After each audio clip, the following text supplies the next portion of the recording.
Hello cuties, তো কেমন আছো সবাই? আজকে আমি নিয়ে এসেছি একটা আনবক্সিং ভিডিও। তো ততক্ষণে তোমরা গেস করো তো আমি কি আনবক্স করতে চলেছি। তো প্রথমে আমি পার্সেলটা নিয়ে এসে পড়েছি।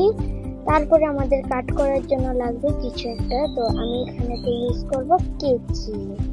তো আমি কেচিটা নিয়ে আসি।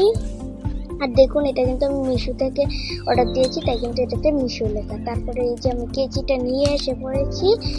এখন এটিকে আমি আনবক্স করে ফেলবো।